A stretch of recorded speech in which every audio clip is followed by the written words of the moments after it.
Imagina a gente pegar um livro de história antiga, sabe? Acompanhar cada detalhe de um encontro famoso entre dois grandes líderes do passado, toda aquela negociação, e aí, na última página, a gente descobre que um desses líderes sequer era uma pessoa de carne e osso. Nossa, é uma quebra de expectativas gigantesca, né? Total. E pior, ou melhor, né? Descobri que esse encontro, que foi tido por milênios como um fato geográfico, assim bem literal da antiguidade, era na verdade o relato de um homem acessando um sistema interno bem complexo de meditação. A quebra de paradigma aí é brutal, porque a nossa tendência natural é, tipo, a gente se apegar muito à concretude da narrativa. Historiadores, teólogos geralmente focam em reis, em rotas comerciais. Indízimos, cidades perdidas, essas coisas. Externa. É como se fosse o invólucro de uma tecnologia de consciência muito mais intrincada, feita para preservar um conhecimento que não poderia ser entregue assim, de forma tão mastigada. E o material que fundamenta a nossa análise de hoje faz exatamente isso. Ele rasga esse invólucro. As fontes que a gente vai explorar trazem os ensinamentos do Moré André Rosa, da escola Kibelmi Sinai. Aham, um material riquíssimo, por sinal. Muito. O texto bate de frente com a visão religiosa tradicional sobre a figura bíblica de Melquisedeque. O consenso geral trata ele como um homem comum, né? Um monarca terrestre da cidade de Salém que cruzou o caminho do patriarca Abraão em um oásis qualquer. E o que a gente vai fazer neste mergulho profundo é justamente ultrapassar essa leitura literal, que muitas vezes acaba limitada pelo verniz das traduções ao longo dos séculos. A proposta central da fonte, na verdade, é acessar os segredos cabalísticos ocultos na gramática original para entender o que o texto chama de engenharia da alma. Engenharia da alma. Um termo forte. Muito forte. E a ideia é decodificar como forças espirituais específicas operam dentro da anatomia humana para abrir canais até a luz infinita, que, nesse contexto, representa a fonte primordial de toda a energia, criatividade e benevolência do universo. Ou seja, a transição é radical. A gente deixa de olhar para um mapa mundi e passa a olhar para a estrutura do próprio ser humano. Exato. De fora para dentro. Bom, se o texto transforma um rei literal em um sistema de operação interna, eu acho que a primeira coisa que a gente precisa quebrar é o título dele. O que a palavra rei esconde no hebraico original para justificar essa reinterpretação tão drástica? A chave aí está na compreensão de que, na tradição cabalística, as letras do alfabeto hebraico não são só símbolos fonéticos criados para registrar sons ou, sei lá, documentar safras de trigo. Não é só um alfabeto comum, então. Longe disso. Elas são consideradas blocos de construção, códigos estruturais da própria realidade. A palavra hebraica para rei é meler. E a fonte destrincha essa palavra, que é formada por 3 letras bem específicas: a letra Mem, a letra Lamed e a letra Raf, na sua forma final, que assume o som de Raf. Mem, Lamed e Raf. Isso. O ensinamento revela que essa tríade de letras é, na verdade, um mapa anatômico e espiritual do corpo humano. Peraí, um mapa embutido em uma única palavra. Como é que essas 3 letras se distribuem pela nossa biologia, na prática? É fascinante. A primeira letra, o Mem, representa a Mo, que é a palavra para o cérebro. Na árvore sefirótica, que é aquele diagrama místico usado para explicar como a energia infinita flui e se condensa até chegar no nosso mundo físico, o cérebro é a morada da consciência superior, do intelecto puro, sabe? Aquela observação mais desapegada. Entendi. O painel de controle. E a segunda letra? A segunda letra, o Lamed, representa o Lev, que é o coração. E segundo o texto, o papel mecânico do coração nesse sistema não é só bombear sangue, mas atuar como transformador emocional que eleva o desejo bruto ao eterno. Certo. E aí sobra a terceira letra. Que é o Raf. Ele representa o Kaved, o fígado. E o fígado tem essa função densa e vital de ancorar a energia, de atrair o milagre ou a manifestação para o mundo material. Deixa eu ver se eu entendi bem. Fazendo uma analogia com um veículo de alta performance. Pode ser? Claro, manda ver. Então o cérebro, esse MOA, seria o painel de controle e o sistema de navegação autônomo. Ele sabe para onde ir, mas não tem a força motriz, certo? Exatamente. Aí o coração, o lev, operaria como motor. Ele queima o combustível do desejo para gerar tração e propulsão. E o fígado, kaved, atuaria como o chassi e a suspensão. É aquilo que de fato aterra o carro na pista e traciona o veículo na realidade física. É ele que atrai a ação para o solo, lidando com a gravidade. Olha, a mecânica dessa relação é exatamente essa. Porque pensa bem, sem o chassi tocando o chão de forma firme, o motor gira em falso, né? A energia emocional se dispersa, vira ansiedade e o carro simplesmente não sai do lugar. Faz todo sentido. E por outro lado, sem o painel de controle operando com clareza, a força do motor se torna destrutiva, desgovernada. A fonte argumenta que o verdadeiro Miller, o rei, na visão da Cábala, é aquele indivíduo que consegue orquestrar o funcionamento do cérebro, do coração e do fígado em uníssono. Tudo através de meditação profunda e muito estudo. Nossa, isso significa que o verdadeiro reinado não tem nada a ver com governar territórios, acumular exércitos ou dominar outras pessoas? O reinado é a soberania interna absoluta. Com certeza, é dominar a si mesmo. Mas, assim, como é que se exerce esse controle na prática? Porque alinhar pensamento, emoção e instinto de sobrevivência soa como um desafio para uma vida inteira, né? E é um desafio de uma vida inteira. O alinhamento perfeito dessas três esferas elimina a fragmentação da nossa intenção.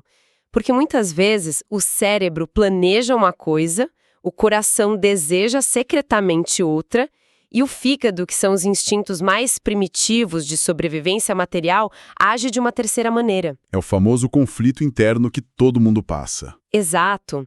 E o texto aponta que, sem essa unificação mental, emocional e instintiva, é impossível haver uma conexão real com o alto.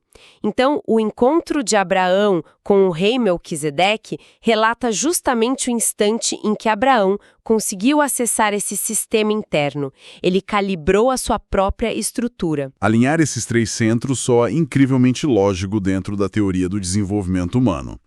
Mas dentro do estudo cabalístico existe uma validação mais objetiva para isso? Digo, como saber se alguém atingiu essa maestria ou se a pessoa está só iludida pela própria filosofia? A validação que a fonte oferece vem através de uma exatidão matemática muito peculiar.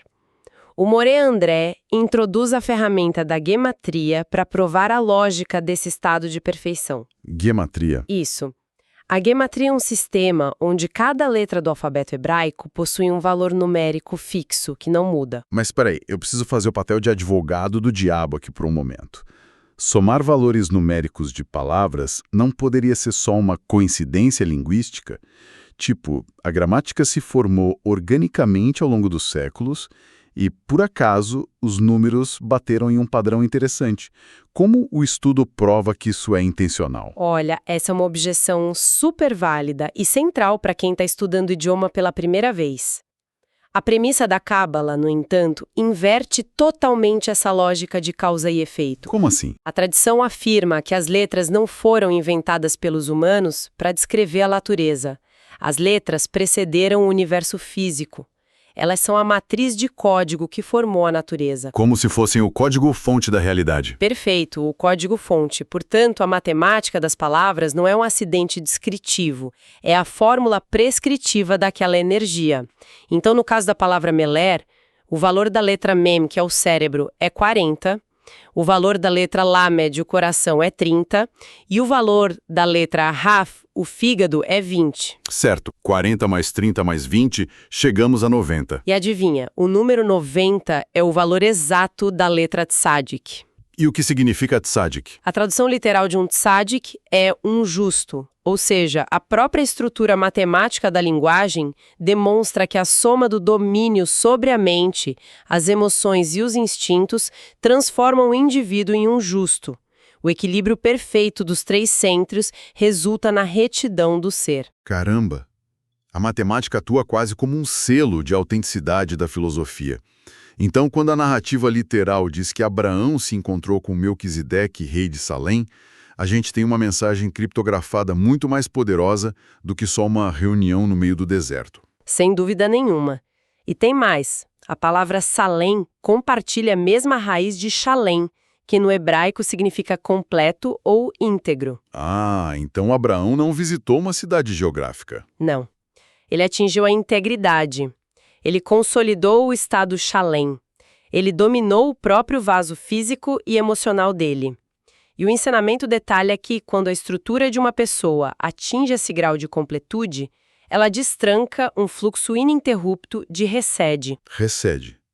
É bom a gente definir bem esse termo, porque ele parece ser o grande prêmio dessa engenharia toda, né? O que a fonte quer dizer com isso? Rased é comumente traduzido como graça, bondade ou misericórdia. Mas na física cabalística das energias, Rased é a força de expansão pura e incondicional. Uma expansão de energia. Isso. É a luz infinita querendo se doar, nutrir e abençoar a criação de forma totalmente ilimitada. Quando o indivíduo atinge o estado Shalem, ele se torna um recipiente capaz de suportar e canalizar essa voltagem imensa de bondade sem que o sistema dele entre em curto-circuito. Nossa, isso significa que a tal cidade de Salem não era um CEP geográfico num mapa poerento, mas sim o código postal da mente humana operando na sua capacidade máxima? Uma analogia excelente. Só que assim, isso nos traz a um problema muito prático.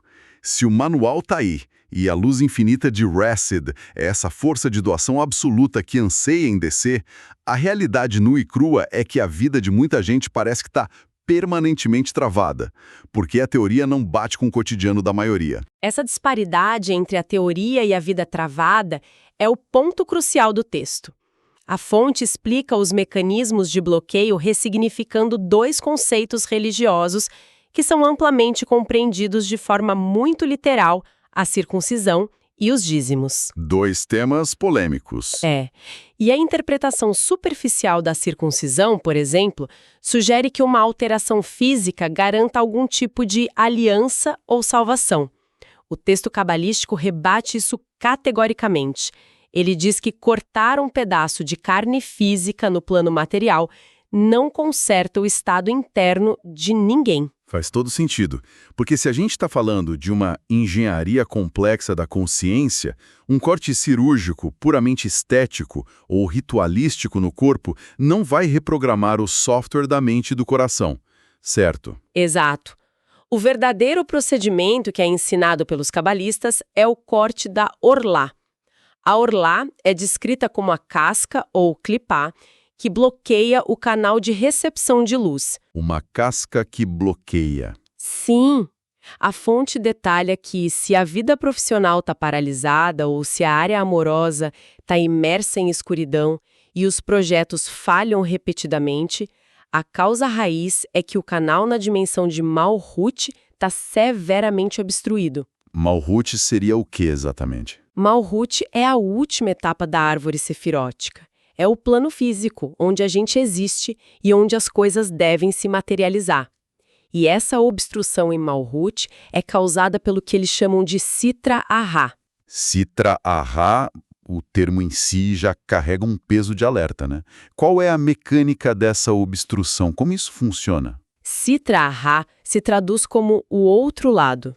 São as forças de ocultação. Toda vez que a pessoa age de forma puramente reativa, sabe?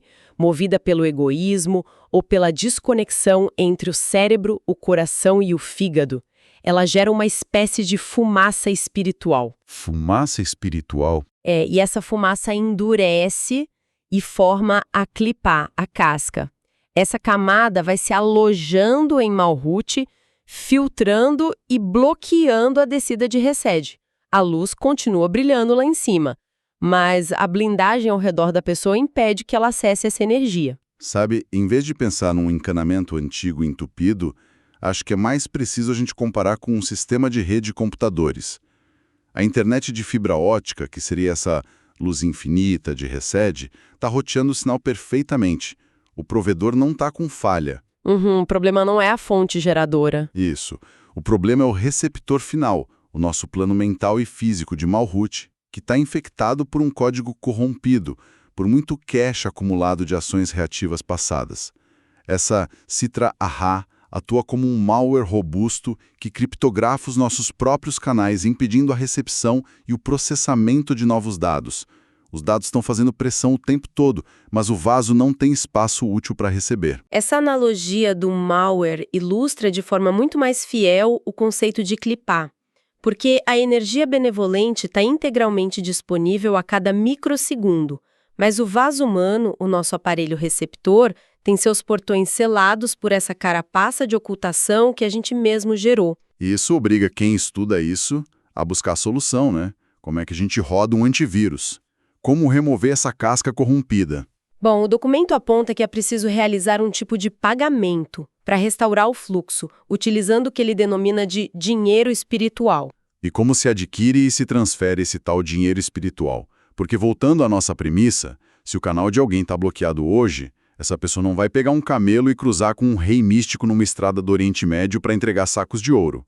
Qual é o equivalente prático de pagar esse dízimo no meio de uma semana caótica? A transição lógica para o conceito de dízimos que a fonte aborda é brilhante, justamente porque tira a transação do plano financeiro material. O ensinamento afirma que a moeda de troca aceita nos tribunais celestiais para gerar méritos não tem relação nenhuma com moedas físicas ou bens materiais. Nenhuma relação com dinheiro real, então? Nenhuma. A verdadeira riqueza espiritual que dissolve essas cascas são as letras hebraicas operadas através de meditações muito focadas. O uso das letras como moeda de troca. Mas como a simples recitação ou visualização de palavras funciona como uma transação cósmica capaz de limpar um malware espiritual? O texto dá um exemplo bem direto. Quando um buscador da verdade recita o Shema Israel, que é a declaração máxima de unicidade na tradição judaica, ele não deve só vocalizar os sons. A mecânica exige intenção, que na Cabalé é chamada de kavaná. Kavaná, a intenção profunda. Isso. Ao unir mentalmente as letras sagradas com a concentração máxima, o cérebro, o coração e o fígado são forçados a se alinhar naquele exato instante. Essa fricção e união de energias através do foco consciente deposita o que a fonte chama de moedas espirituais nas cortes celestiais. Caramba, isso altera por completo a perspectiva da narrativa histórica. Quando a leitura comum diz que Abraão entregou os dízimos a Melquisedeque, a imagem que vem na cabeça é a de um tributo de guerra, o pagamento de um pedágio material a um governante vizinho. O que, segundo a visão que a gente está analisando, ofusca totalmente a genialidade da ação. A realidade cabalística profunda é que Abraão pagou um preço de outra natureza. Ele elevou a centelha divina por meio do estado meditativo. Ele gerou energia lá dentro. Exato. Ele gerou uma quantidade massiva de energia através dessa moeda cósmica, de foco, de intenção e de controle dos próprios instintos, e assim acumulou méritos espirituais de uma magnitude capaz de repercutir para todas as gerações subsequentes.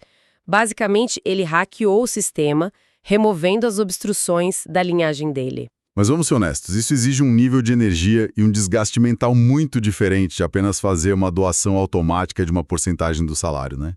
Isso muda a dinâmica de causa e efeito com a qual a maioria das pessoas cresceu ouvindo. Exige um esforço monumental. E o texto da escola Kibel Sinai emprega o termo gevurá, que se traduz como força, contenção, rigor e disciplina. O processo milagroso descrito repudia totalmente a passividade. Não tem atalho mágico, então? Nenhum. Não é um evento fortuito que simplesmente acontece com a pessoa porque as estrelas se alinharam num dia bom. A quebra da Citra AHA exige mérito e exige uma aplicação implacável de Gevurá sobre as próprias distrações e impulsos. O documento é claro ao dizer que foi por intermédio desse domínio metódico de si mesmo que Abraão se tornou capaz de dominar a influência das estrelas e alterar o próprio destino. Ou seja, não ser refém das circunstâncias ou do chamado karma. O milagre exige mérito intencional, exige não ceder à reatividade do fígado quando a situação provoca. Pagar o preço espiritual demanda uma vigília constante sobre o painel de controle do cérebro e sobre o motor do coração.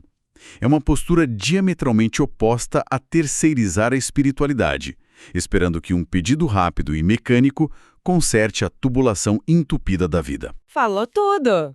Se a gente afastar um pouco a lupa e olhar para a totalidade do que a fonte apresenta, o alerta mais contundente é sobre o perigo e o risco do sentido literal. Quando a gente lê textos sagrados antigos apenas como uma crônica de eventos físicos passados, a gente se aliena da função primordial deles. O indivíduo se coloca numa posição crônica de dependência externa, esperando por figuras místicas que consertem o que está quebrado lá dentro. O que é uma armadilha enorme. Com certeza. A visão cabalística discutida empodera cada um de nós como uma responsabilidade negociável. A tese é de que cada pessoa é a arquiteta da própria recepção de luz. Ao promover o alinhamento árduo entre Moa-Lev e Kaved, a soberania é instaurada. E é somente por meio dessa autoria responsável que se atinge o estado de Shalem, o recipiente livre de cascas que permite que a infinita misericórdia banhe o nosso cenário físico e prático. É uma densidade de raciocínio que justifica plenamente o mergulho profundo nesse tipo de material.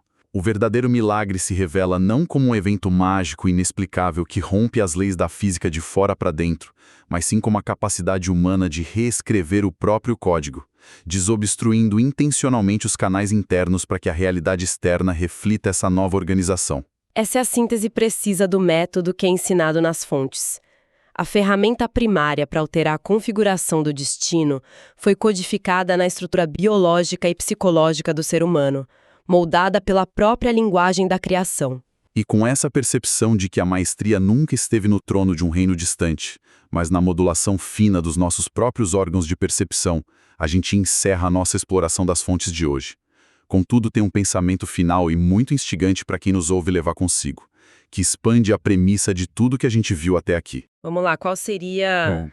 Se um parágrafo milenar, camuflado sob a aparência de uma simples troca de cortesias entre dois líderes nômades, esconde, na verdade, um manual cibernético tão avançado de meditação, disciplina mental e alteração da realidade material quanto as outras lendas, mitos universais e tradições veneradas que as culturas engolem como história factual indiscutível, não estão exatamente neste segundo apenas aguardando que a gente deixe a preguiça literal de lado e aprenda de uma vez por todas a ler o código-fonte oculto da nossa própria consciência.